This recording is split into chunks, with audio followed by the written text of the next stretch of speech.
믿지 않는 자들에게 돌 5개는 자살행위였고 연약한 자들에게 돌 5개는 부족했고요. 다윗에게는 충분한 돌이었고 무엇보다 하나님에게 너무 많은 돌이었어요.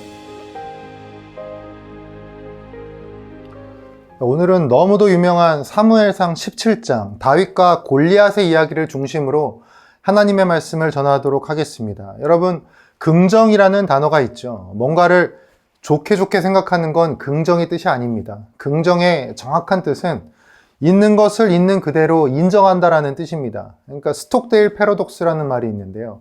베트남 전쟁 때 이 스톡데일이라는 미군 중령이 한 8년 정도 잡혀서 포로 생활을 합니다. 그때 많은 미군들과 함께 이렇게 생활을 했겠죠. 그 당시 포로 생활을 하면서 이 사람이 발견한 현상이 하나 있는데요. 사람들 중에서 야, 아무 걱정 마. 우리 금방 풀려날 거야. 이러면서 무조건적으로 낙천적이었던 사람들. 근데 그 사람들, 그리고 우리 완전히 망했어라고 아예 비관한 사람들. 이렇게 현실을 있는 그대로 보지 못하고요. 더 좋게 또는 더 안 좋게 본 이 두 부류의 사람들은 포로 생활이 생각보다 더 길어지니까 결국 견디지 못하고 죽었다는 그런 이야기입니다. 근데 현실을 있는 그대로 본 사람들은 그 기간들을 잘 견뎌내고 살아났다는 얘기예요. 그러니까 현실을 현실대로 바라볼 수 있는 능력이 긍정적이라는 것이고 이런 긍정적 사고는 생존에 굉장히 도움이 되는 것이죠. 자, 우리 성경에도 예레미야서를 보면 현실을 실제보다 너무 좋게 바라보다가 무너져버린 얘기가 나옵니다. 하나님은 예레미야를 통해서 유다의 멸망을 계속 말하시는데 이 제사장부터 백성들, 이 다른 모든 이들이 그 하나님의 말씀을 듣지 않고 평안하다, 평안하다, 평안하다 이러면서 자기들의 생각이 현실인 듯 살아가는 장면이 쭉 나옵니다. 결말은 유다의 멸망이었죠. 여러분, 하나님은 현실을 통제하고 개입하실 수 있는 분이죠. 그러니까 모세가 홍해를 맞이했을 때 인간의 판단으로 할 수 있는 어떤 현실은 죽거나 끌려가는 거였어요. 근데 믿음의 눈으로 보니까 진짜 현실이 보였죠. 바다가 갈라지고 구원을 받는 거. 그게 하나님의 뜻이었고 그 뜻을 믿는 자들에게는 그것이 현실로 나타났습니다. 그러니까 우리 기독교인들은 막연하게 낙천적인 이런 사람들이 아니라 하나님의 말씀을 믿고 인정하면서 믿음의 눈으로 하나님이 보여주실 진짜 현실을 바라보는 사람들인 거죠. 그런데 예레미야서와 이 반대되는 경향도 굉장히 위험합니다. 무언가를 너무 안 좋게 보는 자세도 좀 위험해요. 보통 그런 습관은 내가 경험한 거를 전부로 여길 때 많이 나타나죠. 가령 이런 거예요. 야, 저 골리앗 좀 봐. 내가 예전에 2m 정도 되는 블레셋 병사하고 싸워봤는데 진짜 죽다 살아났거든. 근데 저 골리앗은 키가 3m가 넘어. 야, 전쟁 한두 번 해보냐? 우리 못 이겨. 우리 무조건 져. 우리도 보면 주변에 꼭 그런 사람들 있지 않나요? 내가 잘 못한 건 남들한테도 야, 그거 못해. 그거 어떻게 해, 그런 걸. 막 이러면서 포기하라고 말하는 사람들이 있어요. 아주 얄밉죠. 근데 문제는 그런 마음을 하나님에 대해서까지 갖는 거예요. 야, 내가 해봤는데 이거 기도해도 안 돼. 아무리 종교라고 하더라도 바랄 걸 바라야지. 근데 그런 말 하는 사람들요, 기도를 하긴 뭘 해요. 그런 말 하는 사람들은요, 그냥 자기가 하고 싶은 말 막 넋두리로 눈 감고 쏟아낸 거지 기도한 거 아니에요. 정말 하나님을 느끼고 성령을 느끼면서 주님과 기도한 경험이 있는 사람들은 그런 말 함부로 못 합니다. 왠지 아세요? 진짜 기도해 본 사람들은요, 하나님이 내 음성 들으시는 거 알아요. 우리의 작은 신음까지도 하나님이 들으시는 거 알아요. 그래서 기도가 힘이 없다느니, 이건 해도 안 된다느니 그런 말 절대 함부로 못 합니다. 근데 오늘 본문 속 이 사울과 이스라엘 군대들이 딱 그 꼴이었어요. 하나님의 군대인데, 하나님이 세우신 왕인데 그런 말 잘하는 사람들이었어요. 그러니까 오늘 본문 보면 사울이 걱정스러운 상황이긴 하죠. 그러니까 우리가 어떤 걱정스러운 일이 생기면 희한하게 실제보다 더 걱정하는 경우가 많죠. 그리고 계속 걱정하다 보면 그 걱정을 나의 확정된 미래라고 믿게 됩니다. 그러니까 하나님의 말씀이 아니라 내가 만들어낸 환상을 믿게 되는 거예요. 그래서 우리가 어떤 문제에 봉착했을 때 감정은 잠시 누르고 한 발짝 떨어져서 아까 말한 긍정 있죠. 상황을 있는 그대로 바라보는 그런 시간이 필요한 겁니다. 눈에 보이고 실천할 수 있는 거 이렇게 떠올려 보면 생각보다 상황이 괜찮다는 거 알 수 있어요. 무엇보다 우리 그리스도인들은 세상이 주는 두려움, 뭐 만들어진 환상, 그런 게 아니라 하나님이 주신 말씀으로 현실을 비추어 살아가는 사람들이죠. 그러니까 우리는 세상을 살지만 세상에 속하지 않은 사람들인 거예요. 우리는 하나님의 말씀 안에 속한 사람들인 거죠. 세상 지식을 배우고 우리가 그렇게 산다 해도 우리는 늘 하나님의 말씀을 먼저 기억하는 사람들인 거예요. 오늘 본문 속 다윗이 딱 그런 사람이었어요. 다윗이 골리앗을 무찌른 이야기는 너무 유명해요. 교회 안 다니는 분도 다 아는 이야기입니다. 골리앗은 블레셋 사람이었죠. 블레셋은 그리스 쪽에서 배를 타고 넘어온 해양 민족인데 이스라엘 사람들 눈에는 그들이 체격도 크고 외모도 이국적이고 뭐 그렇게 보였을 거라고 해요. 그러니까 삼손에 나오는 데릴라가 블레셋 사람이죠. 아마도 이국적 외모의 소유자였을 것 같아요. 삼손이 데릴라의 집 근처 기웃거리다 망했죠. 혹시 여러분들 중에 뭐 새롭고 자극적인 만족을 위해서 돈이라는 이름의 데릴라의 집, 정욕과 쾌락이라는 이름의 데릴라의 집, 예수가 아닌 다른 복음이라는 데릴라의 집, 이런데 기웃거리시는 분들 계시면 반석 같은 주님의 말씀 안으로 다시 돌아오시기를 바라겠습니다. 우리 블레셋과 이스라엘이 싸운 곳이요, 엘라 골짜기라는 곳인데 전략적 요충지입니다. 이곳은 흔히 쉐펠라라고 부르는 구릉지인데요. 아주 금싸라기 땅이에요. 그러니까 우리로 치면 전쟁 때 그 철원 평야 같은 그런 곳입니다. 그러니까 제가 철원 육사단 출신인데 이 엘라 골짜기도 거기처럼 굉장히 중요한 지역이었던 거예요. 그래서 더 치열하게 싸웠던 것이죠. 무엇보다 블레셋은 이 철기 문명의 선두주자였는데 이게 이스라엘에게는 굉장히 위협적인 요소였던 것 같아요. 그러니까 사무엘상 13장 19절에 보면 이런 표현이 있습니다. 그때의 이스라엘 온 땅에 철공이 없었으니. 그러니까 블레셋의 무기와 이스라엘의 무기는 아예 질적으로 달랐던 거죠. 그러니까 체격도 크고 기세도 좋고 한 단계 앞선 문명과 무기들을 갖고 있으니까 이 사울과 이스라엘 군사들은 눈에 보이고 귀에 들리는 것으로 판단했던 자들이라 믿음의 눈으로 하나님이 함께 하시는 현실을 긍정하지 못하고 눈에 보이는 철기 문명과 군대를 두려워했던 거죠. 그러니까 사울은 분명 하나님이 세우신 왕이었는데 하나님보다 무언가를 더 두려워했고 하나님보다 무언가를 더 의지했어요. 항상 하나님보다 다른 것을 더 의지하면 그 결말은 그 의지하는 것으로 무너지게 되어 있습니다. 이건 교회나 우리의 삶도 마찬가지예요. 예수님 외에 경외하고 의지하고 자랑할 것이 성도들에겐 없어야 하는 것이죠. 다윗은 그러한 측면에서 완벽한 사람이었습니다. 다윗은 막내였지만 아버지의 부탁을 받고 전쟁터에 있는 형들에게 음식도 전해주고 뭐 안부도 물으러 가는 심부름을 맡게 됩니다. 그 거리가 한편으로 편도로 한 24km 되는데 뭐 어린애한테 이런 심부름 시키나 싶잖아요. 말씀 보면 다윗의 위로 7형들이 있거든요. 그리고 전쟁에 나간 형제는 위에 3명의 형이에요. 장자 엘리압, 둘째 아비나답, 셋째 삼마. 이렇게 3명만 전쟁 나가고 나머지 형들이 있잖아요. 근데 이 아버지 이새가 다른 형제들 말고 어린 다윗에게 그 어려운 심부름 시키죠. 물론 다윗이 뭐 기름 부은 자고 뭐 사울의 궁중 악사로 일도 했고 뭐 이런 것도 있겠지만 다른 것보다 저는 다윗이 다른 건 몰라도 뭐 평소 아버지 보기에 가장 성실하고 순종하는 아들이어서 믿을 만한 아들이어서 그러지 않았을까 싶어요. 다윗이 딱 전쟁터에 도착했을 때 마침 양쪽 군대가 대열을 지어서 함성을 울리고 있었어요. 그리고 그때 딱 맞춰가지고 골리앗이 나옵니다. 하나님과 이스라엘을 막 모욕하는 말을 쏟아내는 거예요. 다윗이 도착한 타이밍이 기가 막히죠. 하나님의 인도하심인 거죠. 그때 다윗의 귀에 이스라엘 군인들의 속닥거리는 소리가 들려와요. 아주 열받는 얘기죠. 25절부터 나옵니다. 이런 내용이에요. 야, 저 골리앗이 또 하나님과 우리를 막 모욕하고 있어.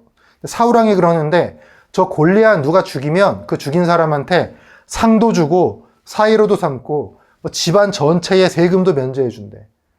지금 하나님의 이름이 모욕되고 있는데 사울이 뭘 제안하고 있죠?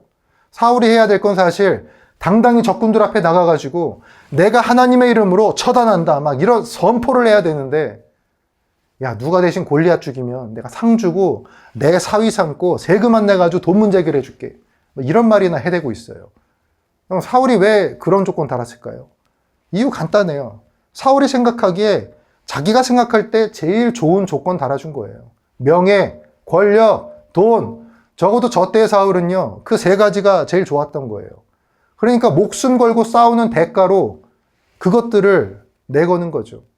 하나님이 가장 좋았다면 나와 함께 나가가지고 하나님의 영광을 받을 자 누구냐? 뭐 이런 식으로 말을 하지 않았겠어요. 여러분, 사무엘상 9장 보면요, 하나님이 사울을 왕으로 세우려고 사무엘에게 음성을 들려주십니다. 어떤 음성이냐면요, 그때 그가 내 백성을 블레셋 사람들의 손에서 구원하리라, 이렇게 음성을 주세요. 근데 사울이요, 지금 그런 언약 가운데 세워진 왕인데 그 언약과 완전히 반대되게 블레셋한테 벌벌 떨고 있는 거예요. 우리도 마찬가지입니다. 하나님의 언약이 우리에게 있어요. 우리를 구원하시고 예수 안에서 사랑하시고 보호하신다라는 하나님의 명확한 언약이 있어요. 그러니까 우리가 혹여 두려울 수 있어도 이 말씀 기억하면서 세상 앞에 떨지 말자는 거예요. 주눅 들지 말자는 거예요. 이어서 말씀 보면요, 아까 그 말을 들은 다윗이 군인한테 다시 물어요. 저 골리앗 죽이고 우리의 치욕을 씻어내는 사람에게 왕이 뭘 해준다고요? 도대체 골리앗이 뭐길래 살아있는 하나님의 군대를 이렇게 모욕하는 겁니까? 군인들 대답이 웃기죠. 야, 그를 죽이는 사람에게 이러이러하게 해준대. 성경은 그 군인들의 대답을요, 이러이러하게라고 표현해요. 기록할 가치도 없다는 거예요. 다윗도 그 말에 관심 없어요. 다윗의 대답을 보면 그의 핵심이 어떤 대가가 아니라 골리앗이 막 하나님을 모욕하는 이 상황에 있어요. 우리 세 번역으로 16장 13절에 보면 사무엘이 다윗에게 기름을 붓자 주님의 영이 그날부터 계속 다윗을 감동시켰다라고 기록되어 있습니다. 골리앗을 만났을 때 다윗은 하나님의 영으로 감동된 상태였어요. 뭐 다른 이유도 많겠지만 그 하나님의 영으로 감동된 다윗이 포상을 노리고 골리앗과 싸웠다? 이거는 옳은 해석이 아니라고 봅니다. 그러니까 다윗이 열받은 건 하나님이 세우신 왕이 하나님을 모욕하는 저 인간 앞에서 그냥 두려워 떨면서 야, 내가 상 줄 테니까 쟤 좀 처리해줘, 이런 모습 보이는 거 열받은 거예요. 참 이게 사울한테는 뭐 보이는 게 현실이고 들리는 게 사실이니까 어쩔 수 없는데 이 다윗에게는 하나님의 말씀이 현실이라 이 상황이 견딜 수 없는 거예요. 사울이나 이스라엘 군사들도 물론 하나님께 기도했겠죠. 근데 성경이 그들을 겁먹은 자로 표현하거든요. 그들의 믿음이 온전하지 않았던 거예요. 여러분, 왜 우리 그런 믿음 있잖아요. 야, 우리가 예전에 그거 이긴 거, 그거 우리가 그때는 충분히 준비도 하고 또 붙어볼 만했어. 우리도 셌어 그땐. 그러다 보니까 믿고 기도한 대로 된 거야. 기도가 좀 힘이 있었지. 근데 지금은 그때랑 달라. 이건 기도한다고 되는 게 아니야. 막 이런 식의 믿음이 있죠. 족보도 없는 믿음이에요. 여러분, 믿음의 족보는 명백합니다. 아브라함과 같은 믿음, 다윗과 같은 믿음, 다니엘과 같은 믿음, 바울과 같은 믿음, 여러분과 저의 믿음이 그런 족보 있는 믿음이 돼야 돼요. 하나님을 마치 무슨 용병처럼 여기는 이런 족보 없는 믿음은 정말 위험한 겁니다. 여러분, 다윗이 사울에게 가서 내가 골리앗과 싸우겠다 했을 때 사울이 다윗한테 무기를 줍니다. 아마 최고의 무기를 줬을 거예요. 어쩌면 블레셋의 이 발전된 철기 무기랑 부딪혀도 부서지지 않을 유일한 무기였을 수 있어요. 근데 다윗은 그 무기를 거부합니다. 그리고 조용히 시냇가로 가서 돌을 주서요. 사울은요, 자기의 청동기 또는 뭐 철기 무기로 블레셋의 철기 무기들을 무서워했죠. 근데 다윗은 이 돌멩이, 석기시대 무기로 철기 무기를 맞서려고 하는 거예요. 우리도 그래야죠. 가진 거 없고 연줄 없고 세상 커 보인다고 우리 무너집니까? 아니에요. 하나님을 믿는 믿음이면 자신감 가질 그거 충분한 거예요. 성경에 보면 다윗이 과거 양을 치면서 하나님이 자기를 맹수들로부터 지켜줬다고 고백해요. 그리고 이번에도 지켜줄 거라고 하죠. 그러니까 다윗한테는 곰이냐 사자냐 뭐 골리앗이냐 이게 중요한 게 아니라 내 중심이 어디를 향하고 있느냐가 문제였던 거예요. 다윗한테는 하나님이 너무 당연한 현실인데 그 현실을 있는 그대로 내가 긍정할 수 있느냐, 그 문제만이 남아있는 거죠. 그러니까 다윗에게 필요한 건요, 하나님에 대한 기억을 끄집어낼 시간이었어요. 다윗이 시냇가에서 돌을 주순 건 어쩌면 돌이 필요해서라기보다 이 하나님을 기억할 시간이 필요했을 수도 있어요. 다윗이 돌을 집어드는 행위는요, 단순히 무기를 집어드는 게 아니라 언제나 승리하시는 하나님을 기억함으로 이미 얻은 승리의 돌을 집어드는 행위였을 수도 있습니다. 5개의 돌을 골랐죠. 저는 여기 읽을 때 항상 생각하는 게 있어요. 다윗이 이렇게 생각하지 않았을까요? 돌 하나 짓고서 그래 그때 하나님이 이 돌 하나로 사자 이기게 해줬어. 돌 두 번째 돌 짓고 그때는 이 돌 두 개로 곰도 잡게 해줬어. 3개, 4개, 5개쯤 집었을 때 멈추는 거죠. 왜요? 하나님이 도와주셔서 5개 이상은 내가 써본 기억이 없어. 이거면 충분해. 다윗의 마음이 그러지 않았을까요? 물론 제 상상입니다. 근데 우리도 이런 고백할 수 있길 바랍니다. 나는 하나님이 주신 생명이야. 하나님이 나에게 숨을 불어 넣어주셨다는 그 이유 하나. 그 이유 하나로 나는 세상 앞에 당당할 이유가 충분해. 그거 말고 삶의 열정을 위해 내가 뭐 더 챙겨야 될 게 있는 거야? 아니야. 난 그거면 충분해. 5개 골랐는데 한 방으로 골리앗 보냅니다. 믿지 않는 자들에게 돌 5개는 자살행위였고 연약한 자들에게 돌 5개는 부족했고요. 다윗에게는 충분한 돌이었고 무엇보다 하나님에게 너무 많은 돌이었어요. 여러분 믿음이라는 게요. 하나님 보시기에 뭐 이런저런 여러 가지 재주 많은 게 능력이 아니고요. 반석 같은 믿음, 단단한 돌멩이 같은 믿음 하나 굳건하게 갖고 있으면 하나님 눈엔 그게 너무 쓸모 많은 인생인 거예요. 골리앗은 돌에 맞아서 쓰러지고 자기 칼에 목이 잘려 죽습니다. 보이는 것이 현실인 사울의 눈엔 이 골리앗이 얼마나 무서웠겠어요. 크니까. 하지만 하나님이 현실이었던 다윗에겐 이 골리앗의 큰 몸은 두려운 게 아니라 맞추기 쉬운 목표물이었죠. 5개의 돌은 부족하지 않았어요. 오히려 남았어요. 로마서 8장에 보면 이런 말이 있습니다. 이 모든 일에 우리를 사랑하시는 이로 말미암아 우리가 넉넉히 이기느니라. 다윗의 돌멩이가 딱 그랬던 것 같아요. 넉넉했어요. 우리가 살아가고 이기기 위해 필요한 것은 하나님의 사랑, 그분의 말씀, 하나님이 나와 함께 해주신 기억, 그거면 충분한 거예요. 오히려 넉넉한 겁니다. 그런데 여러분, 현실을 살아보면 솔직히 우리 다윗처럼 하기 어렵죠. 솔직히 우리는 골리앗 같은 문제 앞에서 주눅든 이스라엘 군대와 더 비슷하지 않나요? 하나님을 경외하고 그분의 거룩에 손상되는 어떤 그런 현실보다 세상이 줄 수 있는 이러저러한 그런 거에도 관심 많은 거 아니에요. 믿는 자들이 모여가지고 한다는 얘기가 하나님을 경외하고 높이는 즐거운 얘기가 아니라 그때 그 이스라엘 사람들이 했던 말처럼 세상의 상급에 더 관심 있게 논하고 있는 거 아닌가요? 사실 현실에서 우리의 믿음이 작은 경우가 더 많아요. 그런데 하나님이 다윗이라는 상징을 그들에게 허락하셨죠. 그 다윗이 골리앗을 무찌르자 그 연약했던 이스라엘 군대는 힘을 얻어가지고 블레셋을 내쫓습니다. 그 벌벌 떨던 군인들이 잘했던 것 중에 하나가 뭔지 아세요? 두려워하면서도 하나님의 군대에 어쨌든 남아있었다는 거예요.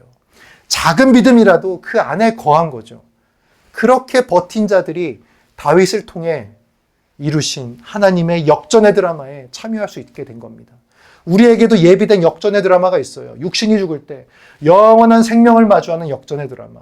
죄인된 내가 구원받는 역전의 드라마. 세상의 왕이라 불리는 악한 자 마귀가 변변치 않은 나 하나 어떻게 하지 못하는 역전의 드라마. 이 드라마의 공통점은 예수 그리스도입니다. 저는 우리 모두가 최종적으로 다윗과 같은 믿음을 갖게 되길 바랍니다. 하지만 누구에게나 시작은 있습니다. 작은 믿음이라도 결코 실망하지 마시고 그 믿음 안에 거하십시오.